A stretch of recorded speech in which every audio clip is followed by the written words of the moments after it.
Actually, it won't benefit. It is unacceptable for US. You can't say this in international legal atmospheres. Don't sell to China or we will It will motivate other countries.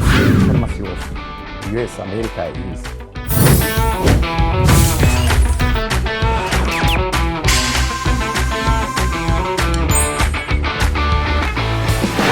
Hello viewers, welcome to the E-Talk. In this show, we discuss about 5 E's: Earth, Environment, Energy, Economy, and Education. To discuss this further, I am being joined by 3 experts in the studio. On my right is Haja from Algeria. She's an analyst. And then I have Akriti from India. She's a business expert. And then I have Mr. Gabriel from Ethiopia. He's also a policy expert. Bloomberg reported on the 8th that the U.S. government has begun an investigation into the chips in question. According to Bloomberg, the U.S. Department of Commerce said it is obtaining more information on the performance and composition of the 7nm chip that powers Huawei's Mate 60 Pro phone. The report also said that Tech Insights disassembled the Mate 60 Pro phone, saying that the phone contains a very high percentage of China-made components, which indicates that China is making progress in developing its domestic technological capabilities. Meanwhile, there is an ongoing debate within Washington as to whether this signals a failure of U.S. tech containment of China in the past and the need to tighten related controls in the future. I think the ground has already been prepared for the US to impose further embargo, because now they are claiming that they're going to further tighten the screw against Huawei because of the national security and because of the economic interest. How it is going to benefit the entrepreneurs or the US-based businesses in general? Actually, it won't benefit. Maybe politically it will, but economically it won't. They did that with the patents that they had in the semiconductors before China releasing its own semiconductor, its own chip. They did that. They was like, the patents are ours, the technology is ours. Don't sell to China or we will take back the permission that we gave you to use our technology. They did that with Holland, with countries like Japan, with Taiwan. We know that the US has 40% of the market of the semiconductors, and China is the biggest buyer of semiconductors in the world. So obviously the effects, it's 40%. Big time. Yeah, big time. Yes. The big companies of semiconductors, they exist in the US, and 40% of them exist in the US. And then if you deny them from their biggest market, that not only affect those companies, it will affect the whole American or the US economy. So it's obviously not a very smart move.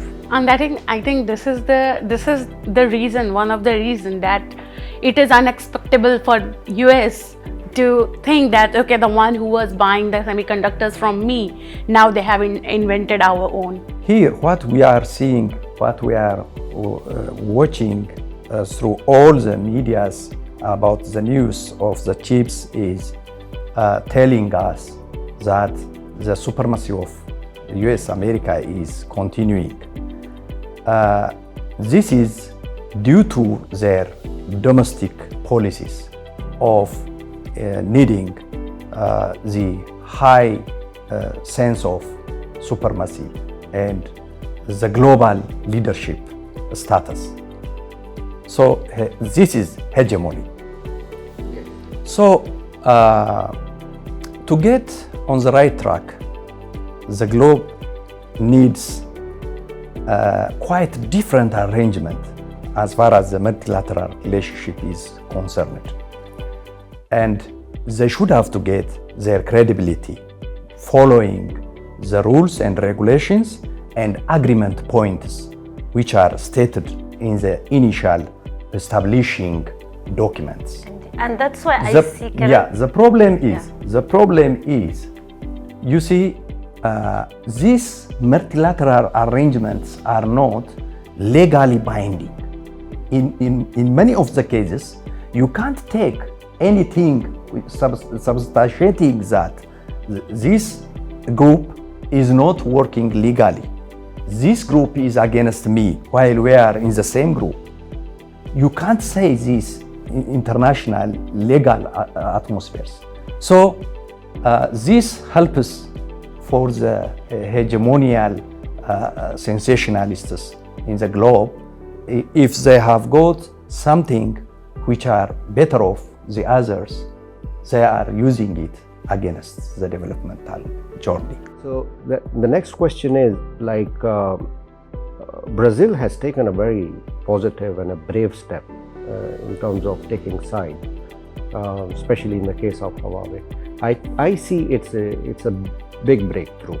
How do you see the step of the Brazil, one, and how do you see that the developing world should adopt certain policies so that they can also benefit by having less reliance on those monopoly states who are actually monopolizing the chip technology and other technology? Well, Brazil have done a smart move for its own inner economy because as we all know, for Brazil, good quality phones, cheap phones are better, or good quality chips, let's focus on the chips. So maintaining the fact that they still are having interest on buying the Chinese phones or the Chinese chips, the products, means that they are thinking more about their own economy. And most of other developing countries will follow. I see that in my point of view, I see that other developing countries will follow. Because the price, the technology is the same. Yes. We have the same level of technology. However, this one is cheaper. Much cheaper. Much cheaper. So why would they go and buy an expensive product with the same technology? Definitely, Brazil has taken the right step by accepting the Chinese chip. And this is, I would like to relate this scenario same with the de-dollarization, where Pakistan and Russia has took a step to de-dollarize the dollar and use the yuan, for instance. And here is the same things, like US is banning the semiconductors, but Brazil is going against and accepting the same semiconductor which are banned. Yes. So you can relate the fact that how it is, the things are changing. Someone or the other are not taking a step back, rather they are taking a step forward and bringing a change. And this is a very big change, and it is like you can say it will motivate other countries to join Brazil in the future. China has now developed its own chipset technology. It's a big breakthrough, not only for China, but for the other developing states as well. Because one, it is going to make China further sustainable. It will make China less reliant on different countries who have taken the monopoly of the semiconductors. United States, Holland, Japan, and many other countries who are actually using this technology for their own hegemony. But now, Brazil has taken a very positive step, that Brazil has taken a right step to side China against the embargoes of the United States.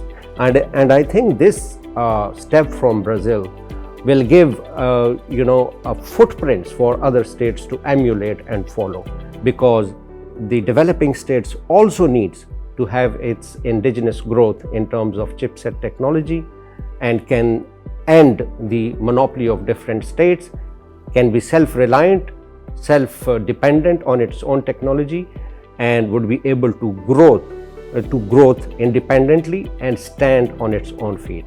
Thank you very much for watching. Until next time, goodbye.